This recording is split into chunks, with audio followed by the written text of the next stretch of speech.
Halo Sobat Nobar, selamat datang di Nobar. Bang, kata-katanya dong bang. Gaya sulit, ekonomi sulit cuak.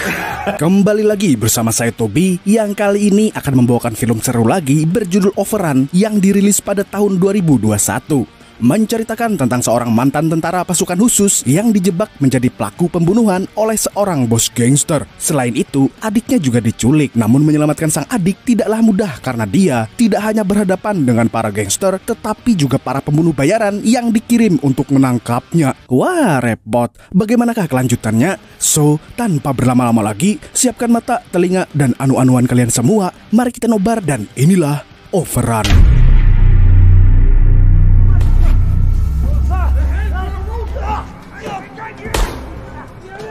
Di awal film, kita diperlihatkan dengan dua orang mafia Rusia sedang berusaha kabur dari kejaran gangster Amerika. Alasan mereka dikejar adalah koper yang dibawa oleh Yuri, salah satu mafia Rusia sekaligus anak dari Arkady, si bos mafia. Namun Yuri dan satu anak buahnya berhasil ditangkap oleh beberapa gangster Amerika yang dipimpin oleh Boka. Di sini Boka mengatakan kalau dia adalah perwakilan dari Samedi. Samedi maning. Boka kemudian menginterogasi Yuri untuk mencari tahu di mana kunci koper tersebut. Namun Yuri tidak mau bekerja sama. Alhasil dia harus babak belur di tangan Boka.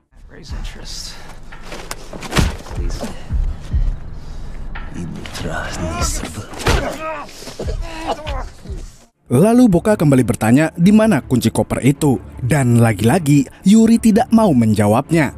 Dia malah bersumpah serapah dalam bahasa Rusia yang membuat Boka murka. Gangster Amerika itu kemudian menyuruh kroconya menusuk anak buah Yuri.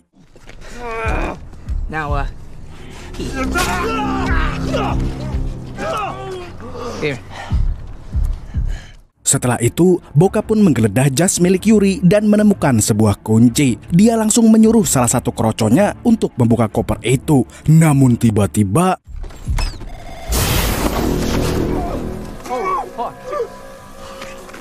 koper itu ternyata bukanlah yang asli, melainkan koper tipuan berisi bom. Yuri pun tertawa melihat anak buah Boka kena jebakan bom itu. Dia mengatakan kepada Boka kalau dia sampai mati, maka geng Boka tidak akan pernah mendapatkan koper itu. Boka pun memutuskan untuk membawa Yuri langsung ke hadapan Samedi.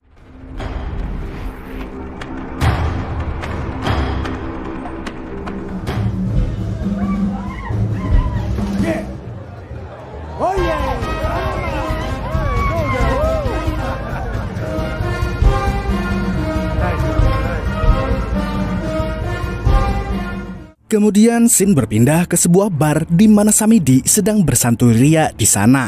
Setelah itu, dia langsung pergi ke sebuah ruangan tempat Yuri dan anak buahnya disiksa. Ketika sampai di sana, Samedi dikejutkan oleh Boka yang menembak mati anak buah Yuri. Awalnya dia memarahi Boka, tapi kemudian dia ingat kalau dia sendiri yang menyuruh Boka untuk membunuh. Di sini Samedi berbicara baik-baik kepada Yuri.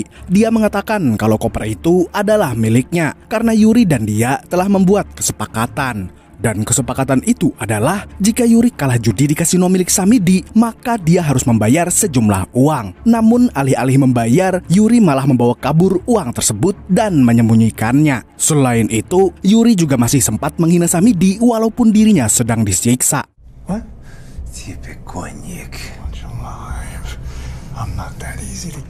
Dan Samedi yang sudah tidak tahan dengan Yuri pun menyuruh Boka untuk kembali menyiksanya.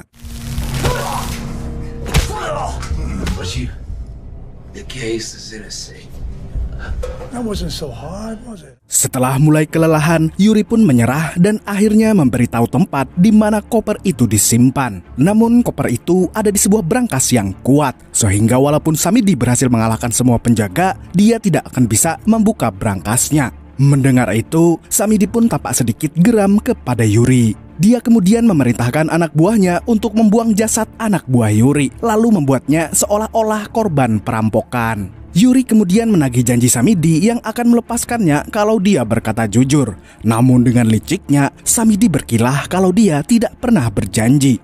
Samedi juga mengatakan kalau dia akan membiarkan Yuri hidup sehari lagi, dan setelah itu dia akan membunuhnya. Kemudian Sin pun beralih ke rumah seorang mantan tentara pasukan khusus bernama Marcus Lombardi. Dia diperlihatkan sedang melatih pukulannya. Lalu tak lama kemudian, adiknya yang bernama Reina keluar dari kamarnya karena kebisingan yang dibuat Marcus.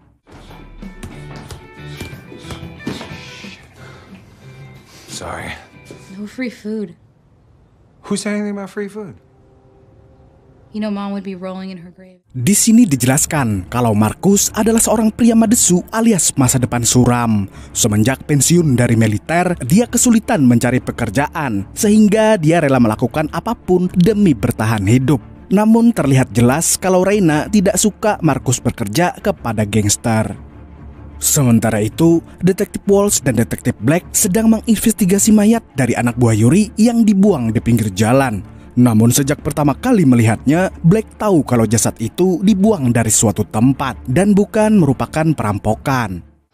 Male, Caucasian. I gotta take this. The victim was found about 5 hours ago. Right. Oh, what do we got? Oh, yeah. And look, there's restraints on his wrists. Run-of-the-mill mugging. Poor Seth got shot. Dumped me, ball. Sorry. Di sisi lain, Inspektur Dadang menyarankan agar Black menutup kasus ini segera karena dia tahu ini ulah Samidi dan kawan-kawan. Selama ini polisi selalu kesulitan menangani gangster satu itu, namun Black terlihat tidak menghiraukan perkataan temannya itu.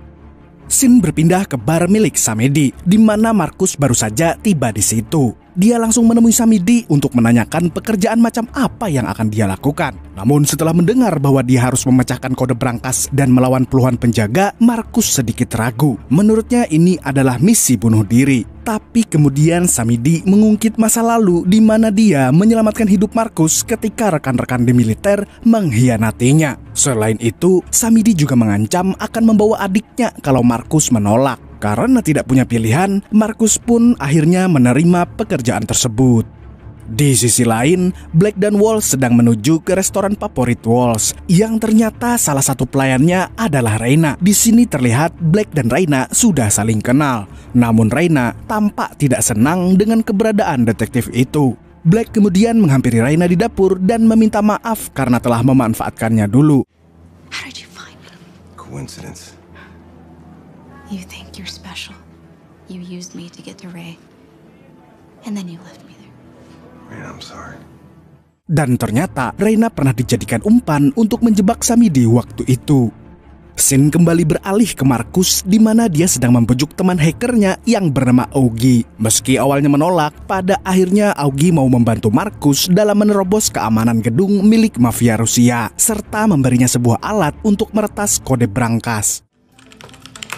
It's a mausoleum. Don't expect any cameras, because Russians tend to veer more on the analog side, which... Well, if it's in this place, it might as well be the Ark of the fucking Covenant. Alright, this... be able to tell you where to go accordingly to my action. Okay, this'll work, If it right? goes down, I'm completely powerless. And if you do, you don't know me. Setelah itu, Marcus langsung mendatangi gedung itu. Dan dengan bantuan Augie, dia berhasil melumpuhkan penjaga di luar gedung.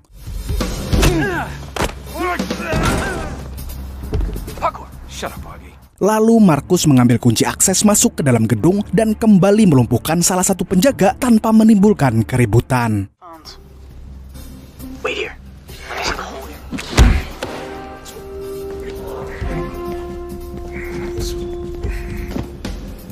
Dude, can you drag him any slower? He's like this. Namun setelah itu, listrik di rumah Augie kehabisan token, sehingga Marcus tidak dapat menghubunginya. Alhasil, dia pun kehilangan arah dan memutuskan untuk meneruskannya dengan cara sendiri. Fucked.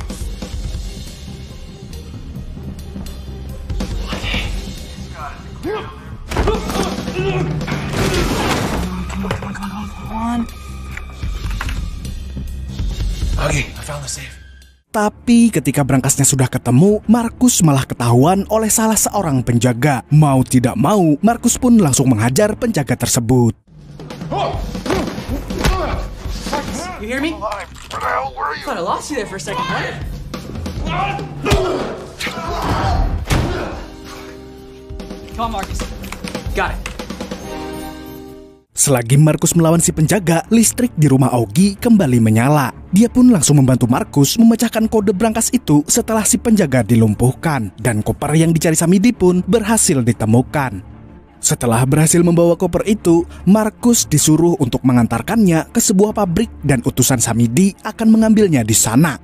Namun ketika sampai di sana, Markus tiba-tiba didatangi oleh Inspektur Dadang. Sambil menundukkan pistol, Inspektur Dadang menyuruh Markus untuk membuka bagasi mobilnya. Dan tidak disangka-sangka, di dalam bagasi itu sedang ada Yuri yang sekarat. Setelah itu, Inspektur Dadang tiba-tiba menembak Yuri sampai tewas dan menyalahkan Markus atas pembunuhan itu.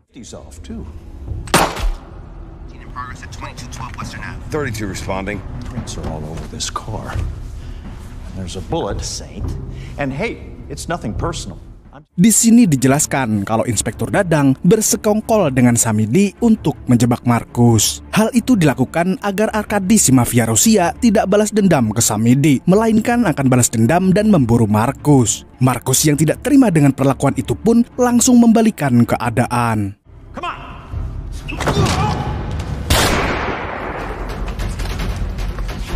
Namun tak lama setelah itu, Black dan Walsh tiba di tempat itu dan melihat Markus sedang menghajar Inspektur Dadang. Sontak mereka berdua pun langsung mengejar Markus. Oh, shit. Really? All the names you could possibly give me.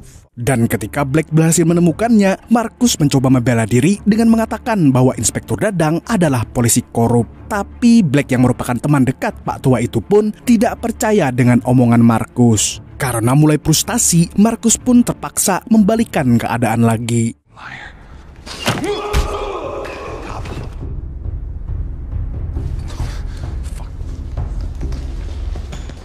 Akan tetapi, Markus tidak membunuh Black. Dia hanya memperingatkan detektif itu kalau dirinya bukanlah penjahat seperti Samidi atau Dadang. Setelah itu, Markus pun langsung pergi. Malam harinya, Dadang menemui Samidi dan meminta maaf karena telah gagal menjebak Markus. Samidi kemudian menyuruhnya untuk mendatangi Arkadi dan mengatakan kalau yang membunuh Yuri adalah Markus.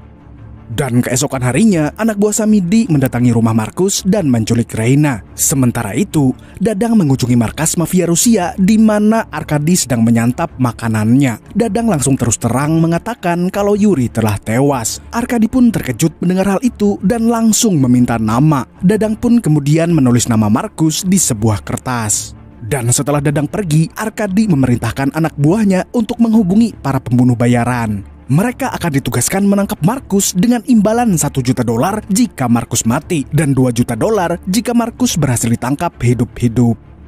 Scene kemudian berpindah ke Markus yang sedang menghubungi Reina. Namun telepon itu tak kunjung diangkat. Tak lama setelah itu, Samidi menelponnya dan mengatakan kalau adiknya akan aman kalau Markus menyerahkan koper tersebut. Markus pun tidak mau membuang waktu dan langsung memikirkan cara untuk menyelamatkan sang adik yang disekap Samidi.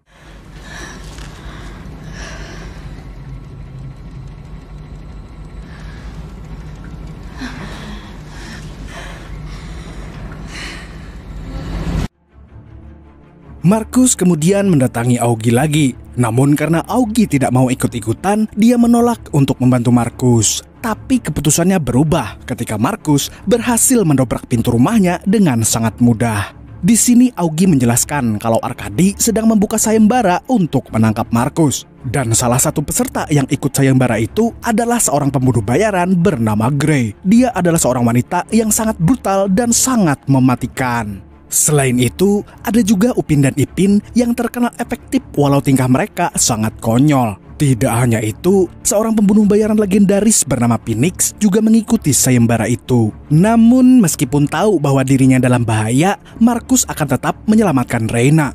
Dia juga berencana untuk mengunjungi salah satu temannya yang bernama Doc untuk meminta bantuan.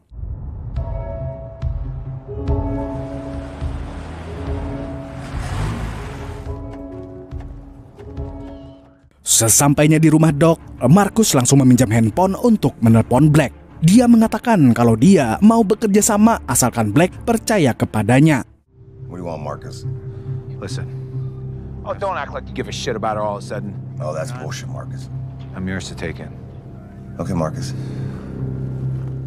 Dia juga bilang bahwa adiknya telah diculik Samidi CS dan butuh bantuan Black untuk membebaskannya. Mereka pun kemudian janjian untuk bertemu di sebuah tempat. Namun Black merencanakan sesuatu di belakang Marcus.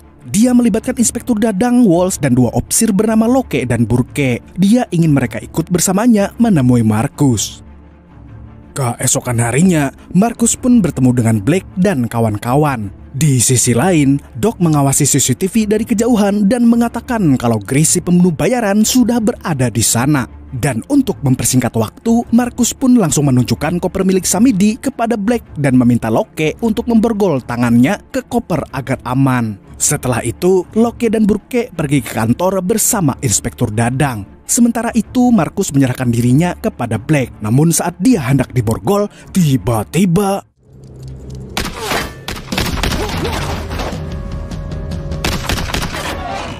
I'm here for Marcus Lombardi. Drop this gun, slide in my direction. Dan ternyata yang menyerang mereka adalah Phoenix. Dia membiarkan Walls dan Black selamat karena dia hanya ingin menangkap Marcus. Marcus selalu membalikan keadaan ketika Phoenix terlihat lengah.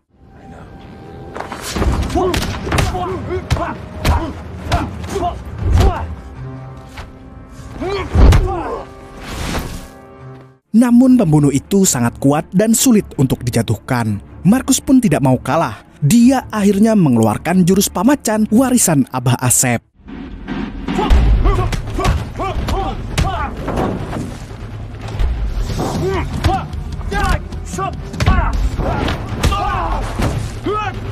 Captain, carry you out of here. I'll still collect the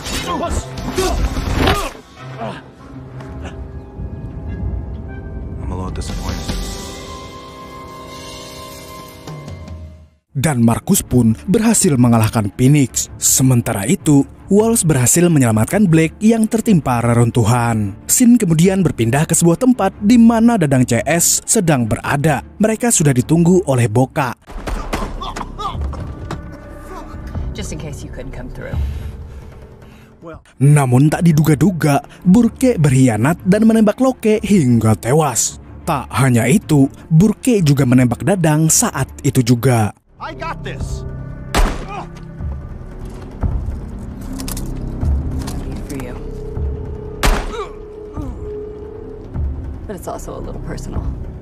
Lalu setelah itu, Burke langsung caw bersama Boka menuju markas Samidi CS. Di sisi lain, Black dan Walls berniat membawa Marcus ke kantor polisi agar dia aman dari kejaran pembunuh bayaran.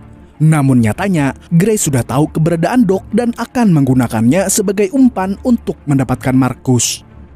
Scene kemudian lagi-lagi berpindah ke markas Samidi. Di sana, Burke mengantarkan koper berisi plat uang itu kepada Samidi. Dan setelah mengeceknya, Samidi pun memberikan sejumlah uang kepada Burke. Pleasure's all mine.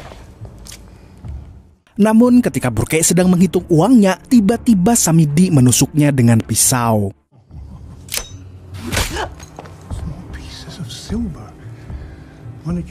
Alasan Samidi membunuh Burke adalah karena polisi itu serakah dan selalu meminta bayaran lebih. Setelah itu, Samidi mengambil kembali uangnya dan menyuruh Boka untuk membersihkan ruangannya.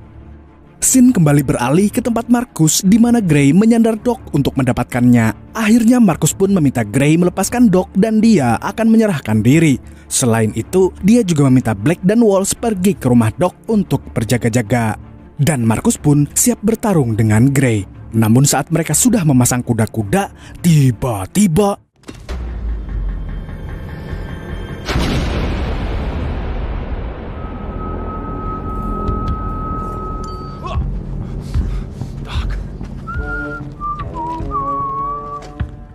dan ternyata granat itu adalah milik 2 Upin Ipin yang juga mengincar Marcus. Ledakan granat tadi membuat Marcus sedikit lengah dan akhirnya Gray mampu menempelkan belati ke di lehernya. Wanita itu lalu mengatakan kepada Upin Ipin kalau Marcus sudah menjadi miliknya. Mendengar hal itu, Upin dan Ipin pun langsung menyerangnya. This better work.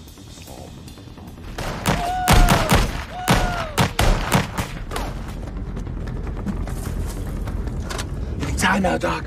It's about time to show off your talent. Lalu di saat Upin Ipin sibuk dengan Gray, Markus meminta Doc untuk segera melanjutkan rencananya, yaitu meledakkan bom yang sebelumnya sudah disiapkan. Namun karena remote kontrolnya tidak berfungsi dengan baik, Doc pun menyuruh Markus untuk memancing 3 pembunuh itu ke tempat bom itu berada.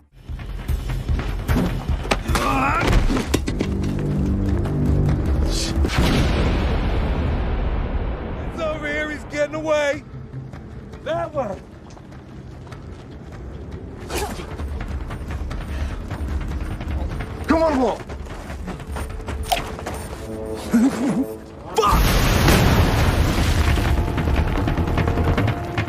Dan bom pun meledak. Namun sialnya, Gray tidak terkena ledakan tersebut. Alhasil Markus pun menghajarnya sampai pingsan dan membawanya ke tempat Doc untuk ditahan sementara waktu.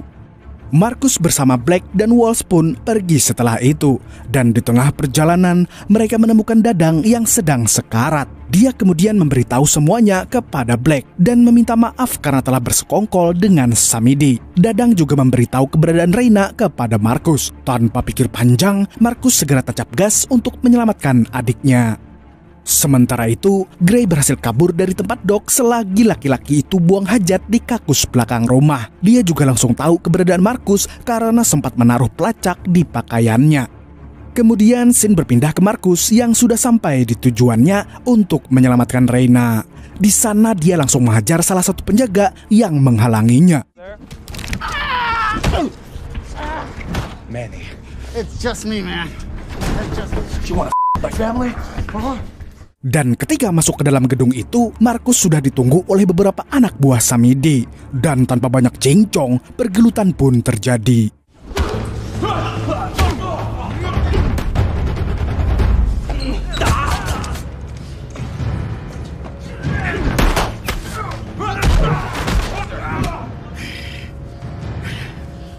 Tidak butuh waktu lama bagi Markus untuk mengalahkan mereka semua. Dia kemudian membawa salah satu dari mereka untuk menunjukkan tempat Reina disandra. Dan ketika sudah ketemu, Markus masih harus menghadapi beberapa kroco Samidi.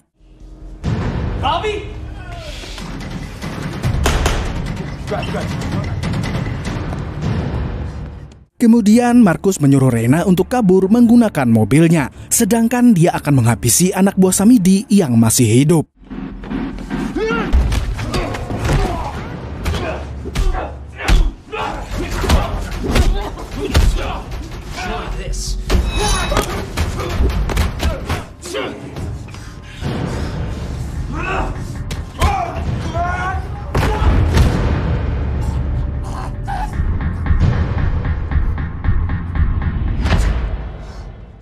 Kemudian setelah Markus mengalahkan mereka, tiba-tiba Gray sudah berada di depan pintu. Namun di sini Markus meyakinkan Gray kalau dia akan datang menemui Arkady sendirian dan uangnya akan dia berikan kepadanya. Gray pun mengiyakan kesepakatan itu. Tapi kalau Markus tidak mengirim uangnya, maka dia akan membunuh Markus.